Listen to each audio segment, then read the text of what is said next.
Download करें जनमत Haryana app. और आगे जनवरी के अंदर कार्यकाल समाप्त हो रहा है। नई जो पंचायतें बननी थी उसकी भी कमेटी की बैठकें निरंतर हुई है, क्योंकि केंद्र सरकार ने क्लोजन पीरियड को 31 दिसंबर तक खोल दिया था। तो इन तमाम विषयों पर सबकी राय भी ली और ऑन टाइम इस इलेक्शन प्रोसेस को हरियाणा प्रदेश में हम कंडक्ट करेंगे। इसके लिए हमारी ओर से लिखित स्टेट इलेक्शन कमीशन को भेज दिया गया। साथ में आगामी जो फसलें हैं उसको बेहतरीन तरीके से कैसे खरीदा जाए, प्रोक्योरमेंट सेंटर्स और एडिशनल 1800 से ज़्यादा अगर ज़रूरत पड़े तो हम कैसे बनाएं, उसके ऊपर भी तमाम लोगों के सुझाव भी लिए। क्योंकि सरसों एक ऐसी फसल होती है जिसको बड़ी मात्रा में हम खरीदते हैं और उसका यूटिलाइजेशन करते हैं, तो उसके ऊपर भी दक्षिणी हरियाणा के अलग अलग व्यूज़ थे, उसके ऊपर भी चर्चा हुई। और कैसे हमारे जो बॉर्डर पे लोग हैं उनको आज हमारे सिविल एडमिनिस्ट्रेशन के 1000-1200 के बीच में एम्प्लॉयज़ मॉनिटर कर रहे हैं, चाहे वो सैनिटेशन की बात हो, चाहे इलेक्ट्रिसिटी की बात हो, उसको रेगुलर मॉनिटर किया जाए, इसके ऊपर भी चर्चा हो। सर, किसानों के आंदोलन को लेकर किस तरह से आपकी पार्टी का स्टैंड है? क्योंकि हमारे राष्ट्रीय अध्यक्ष ने डॉक्टर अजय सिंह चौटाला ने बड़ी क्लियरली पहले दिन ये कह दिया था कि किसान को एमएसपी अश्योर करी जाए। और कल जो केंद्र ने लिखित में प्रस्ताव दिया है उसके अंदर भी सहमति उनने दी है कि एमएसपी को हम इन राइटिंग देने का काम करेंगे। मुझे लगता है क्योंकि ये प्रदेश का विषय नहीं है, केंद्र सरकार और किसान संगठन रेगुलरली इस पे चर्चा कर रहे हैं और उम्मीद करते हैं कि आने वाले घंटों में, दिनों में ये विषय सुलझेगा।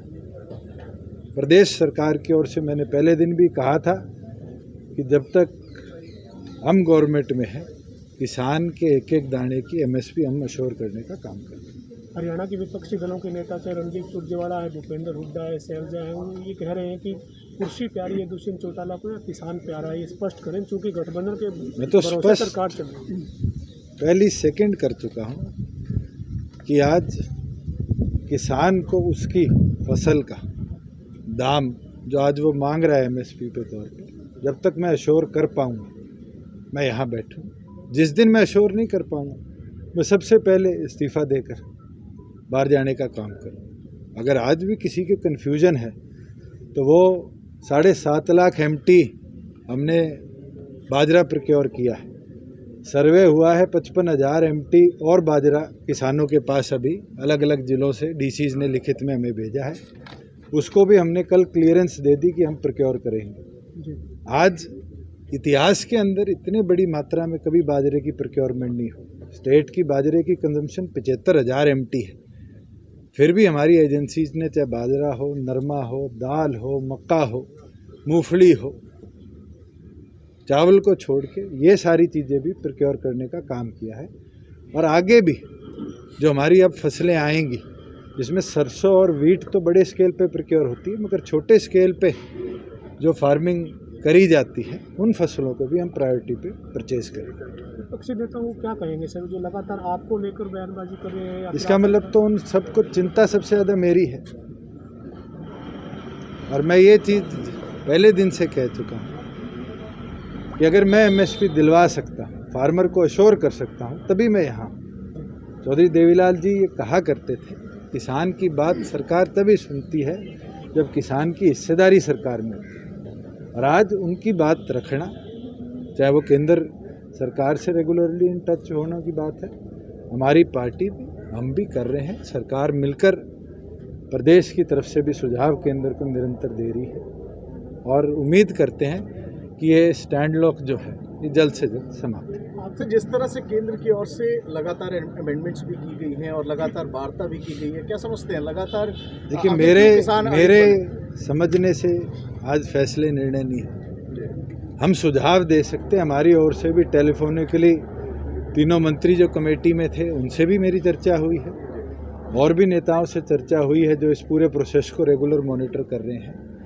हमने अपनी ओर से भी सुझाव दिए हैं।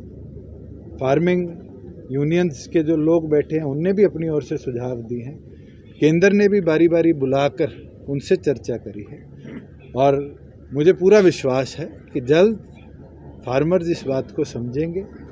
जो उनके बेनिफिट की चीज़ें हैं उनको रिटर्न में अगर केंद्र सरकार देने को तैयार है तो मुझे लगता है कि ये उनके संघर्ष की जीत होगी। दुष्यंत जी, आप खुद किसान नेता हैं, किसान परिवार से आप आते हैं, आप बार बार आप लोग कहते हैं, तो जो किसान आवाज़ उठा रहे हैं इस कानून को लेकर, क्या आपको भी लगता है कि जो आवाज़ है वो उठा रहे हैं, जो बदलाव की वो उम्मीद कर रहे हैं, बदलाव चाहते हैं, वाकई में वो सबसे बड़ी मांग और सबसे पहली मांग इस पूरे मूवमेंट की ये थी कि इसके अंदर चौथी चीज़ ऐड करी जाए जो MSP की थी। प्रदेश में हमने इसको अश्योर किया, राजस्थान में तो अश्योर नहीं हुआ, आज बाजरा सड़कों पे बिका।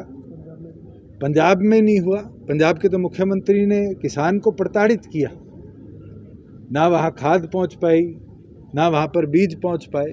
आज पंजाब का किसान इसलिए भी एग्रेसिव है कि पंजाब की सरकार ने प्लान्ड तरीके से जो सोइंग सीज़न था, प्रोक्योरमेंट सीज़न था, इसके अंदर फार्मर को प्रताड़ित किया। हरियाणा के अंदर तो हमने वो व्यवस्था बनाई और बेहतरीन तरीके से बनाई। आगे भी आप देखेंगे गेहूं की जब खरीद होगी तो और बेहतर तरीके से उसको हम करेंगे। MSP की जहां बात थी, मुझे लगता है डॉक्टर अजय सिंह चौटाला जी ने सबसे पहले इस पूरी मूवमेंट के अंदर ये कहा था कि केंद्र उसको अश्योर करे, और केंद्र ने, बड़ी खुशी की बात है कि कल रिटर्न में दिया है। और मैं उम्मीद करता हूँ कि जो फार्मर यूनियंस के लीडर्स हैं वो अब किसी न किसी म्यूचुअल कंसेंट पर आकर इस पूरे प्रोसेस के अंदर अगर इसे रिटर्न एश्योरेंस मिल रही है तो मुझे नहीं लगता कि इसको और आगे ले जाने की कोई वार्ता बनती है। आपकी पार्टी के विधायक भी सर ये कह रहे हैं कि हम किसान पहले हैं, किसानों तो के मैं तो साथ खुद हैं। कह रहा हूँ मैं किसान पहले हूँ, मैंने कब मना कर दिया मैं किसान नहीं। मगर किसान को उसकी उपज का दाम दिलाना हमारी जिम्मेवारी है। हमारे सरकार के तमाम लोगों ने पिछले प्रोक्योरमेंट या उससे पिछले प्रोक्योरमेंट सीजन के अंदर पूरी तौर पर किसान की दामी उसके खाते में डलवाने का काम किया है। पंजाब भी आज तक नहीं कर पाया, राजस्थान ने तो प्रोसेस ही नहीं शुरू किया। हम अश्योर कर रहे हैं कि आगे भी फसलों को पूरी तौर पर प्रोक्योर भी करेंगे, उसका पैसा भी किसान के खाते में देंगे, और उम्मीद करते हैं कि MSP जब लिखित में आएगी तो जो और प्रदेशों के लोगों की मांग है वो भी पूरी होगी। दूसरे 15 दिन से किसान जो है आंदोलन कर रहे हैं, आप अब क्या कहना चाहोगे? 15 दिन से वो बैठे हुए हैं। देखो, उनकी मांग लिखित तौर पे इन तमाम चीज़ों को लाया जाए, उसको कल केंद्र सरकार ने पूरा किया। उसके ऊपर उनकी यूनियंस का क्या निर्णय होगा वो तो उनकी मूवमेंट की बात है। आज प्रदेश की तरफ से वहाँ पर व्यवस्था बनानी हो, उसके अंदर हमारी सरकार के 1000 से ऊपर सिविल के एम्प्लॉयज़ भी, वहाँ डॉक्टर्स हों, रेड क्रॉस के लोग हों, सैनिटेशन के लोग हों, वो वहाँ पर कार्यरत हैं। पूरी तौर पर उसको मॉनिटर भी किया जा रहा है, उनकी सेफ्टी सिक्योरिटी को अश्योर भी किया जा रहा है। राजनीति के आगे, राजनीति के पीछे, हर हलचल को जानने के लिए हमारे YouTube चैनल जनमत हरियाणा को लाइक करें, सब्सक्राइब करें और अपडेट रहने के लिए बेल आइकन दबाना ना भूलें। देखते रहें जनमत हरियाणा, सच के अलावा कुछ भी नहीं।